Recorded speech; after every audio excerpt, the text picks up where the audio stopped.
Hey everybody, my name's Aaron. I'd like to welcome you to my channel, Positive by Negative, where we're taking pain and turning that into power and turning that power into purpose and alchemizing that dark spiritual coal into shiny bright diamonds that we can use for our growth and development in this big crazy world of ours. And if you're new to my channel, welcome. It's great to see you. If you're coming back, then welcome. It's great to see you too. I'm very happy to see you back. And if you're new here, I really hope that you find something that resonates. I hope that something really strikes a chord with you. But if not, no worries. We can be friends in some other facet of life. There's plenty of other YouTubers out there doing this exact same thing. So just keep looking until you find what it is you're looking for. But if you do find something you like, then I ask that you give me a subscription, that you give me a like, and yeah, let's kind of get on with this. And speaking of subscriptions, I recently, just over this past weekend, hit 20 subscribers. So, that doesn't sound like a huge thing, but to me, it's a really big thing. It's like a whole room full of people that for some reason or other have found that they like what I have to say and are willing to listen and give me a subscribe. So thank you so much. I really appreciate it. This YouTube journey I have a feeling is going to be kind of a long one and stuff. And so, as part of my self-care, it's very important for me that I celebrate those little wins along the way, to keep myself motivated and really kind of remember why I do this. So thank you all so much for subscribing. Thank you all so much for your awesome comments and for your likes and stuff, for your feedback. This has been a really fun journey so far, and I think it's going to get a lot better as we go along. So anyway, in keeping with that theme of self-care today, I wanted to talk about self-love and self-care and how important those things are, and especially in this period of time right now. I think it's pretty common knowledge at this point that things are changing absolutely for humanity. We are going from this sort of divine masculine, kind of fear-based, action-oriented way of living to a more balanced with the divine feminine, sort of receptive, love-based version of living. And, those things have different dynamics to them. And one of those is self-love and self-care. It seems like in the old system, it was considered to be sort of self-indulgent and, kind of like the opposite of humble to engage in any kind of self-care. If you weren't working yourself to the bone and you weren't miserable and stuff, and for some reason you weren't really doing it the right way, if you were happy and content and stuff, then, you clearly weren't working hard enough and, just weren't cutting it for the old system. And I think that's changing quite a lot. I think that as we go on, and really even starting now, the way we treat ourselves is so much different. And I can tell just by my interactions with people out in the world that it's changing, that people are doing things that are more aligned with their soul, and are finding it necessary to really practice a level of self-care that previously we didn't feel okay to do. And that is absolutely amazing. One of the side effects of that I've seen is that people seem to be getting kinder. And I know I might be kind of alone on this. I think if you watch the news and you kind of keep up with social media, you might think that everything's chaos and people are getting just meaner and stuff. And that may be true in those kind of vacuums on social media and everything. But in my wanderings about the world and, just talking to people out in life, it seems to me that people are getting definitely kinder and definitely more conscientious. And I think a lot of that is because people are beginning to practice more self-care and really are kind of getting themselves into a space where they're happier and more content and more joyous and stuff before they go out into the world and stuff, instead of being pissed off and miserable and going out in the world and kind of projecting on everybody. And it's a process that's going slowly but surely. And I think as time goes on, it's going to become even more important to people that they take care of themselves, really, and love themselves. And self-love is just, self-love basically starts at self-care, but self-love is also one of those things that just requires that we accept everything about ourselves. We surrender to the fact that we're not perfect. None of us are. I'm not perfect. You're not perfect. Nobody is. And that's okay. We don't need to be. I've got a pretty storied history. I was, very active alcoholic and drug addict for, 25 or so years.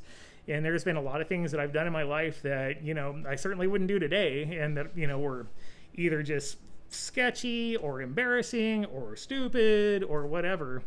And for a long time, I felt a lot of guilt and shame about those kind of things. And I'm sure there's people out in society that, by virtue of the fact that I was an addict, probably think I should feel ashamed of those things. And I did for a long time. I really did. But at some point, I had to come to realize that those things that I carried around and stuff weren't things to be ashamed of. They were data points in my journey. They were, things that happened. It's objectively true that they happened, but they're not things that I need to feel negatively about. You know what I mean? And so it is with all of us. I think we all have things inside of us that, memories or experiences that we wish we didn't have, or things that we wish we hadn't done, but we did. And I think when we get to the point that we can accept that and just be like, okay, it's done. I did that, but I'm not doing that now, and I learned something from it. That's kind of the key to that self-love that we really need to foster, because I've heard it said that, and whether you want to call it the 5D or the fifth frequency or higher consciousness or wherever it is we're going, I've heard it said that the cost of admission to that higher consciousness is self-love, and I totally believe that's true. I think self-love was one of those things that was just so rare for such a long time that, like, when you see somebody practicing it, it's like really refreshing to see. And you're like, I kind of want to do that too. So, self-love and self-care are just, whatever you need them to be, whatever works for you, whatever speaks to your soul. If self-care, for you is taking a nap in the afternoon, then do that. If self-care for you is finding a job that aligns with, your ethos and your soul and stuff, then do that. If self-love is, really kind of sitting down and taking an inventory of all those things inside you, those memories and experiences, and writing them down on paper and making peace with them, then do that.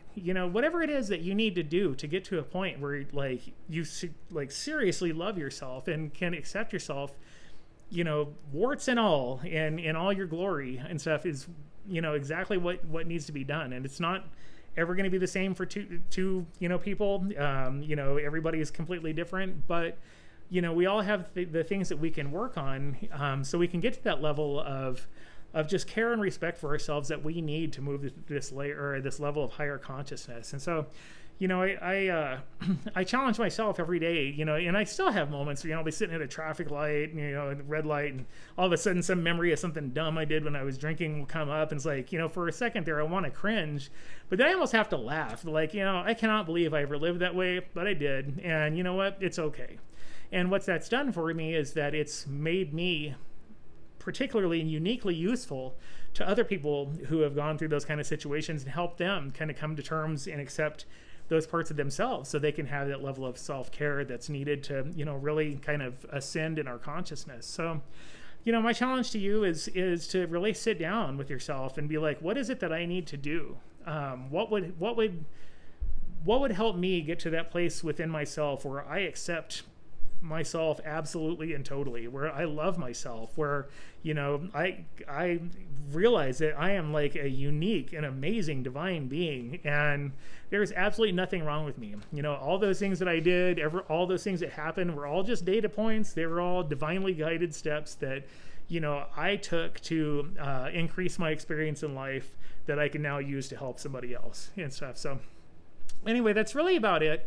I really hope that we can all kind of come to that place where we're all right with ourselves. We're really excited to be, on our journey, and it doesn't feel heavy. I mean, all this should feel light, and it should feel, wondrous and stuff, because this life is really amazing, and it's just getting better, every day. And a lot of that just is based on our perspective and our expectation and stuff. So, if our perspective is that, we are an imperfect but amazing being, and our expectation is that, we're going to live life and learn by whatever, means necessary, and just come to it with that attitude, then we're going to really kind of get there, and just, it's time to let go of guilt. It's time to let go of shame. It's time to, put away all those old negative feelings that were so common in the 3D, as we called it, and, just move on. So anyway, that's all I had for today. Hope everybody has another happy 24, and I will see you next time. Thanks so much. Bye.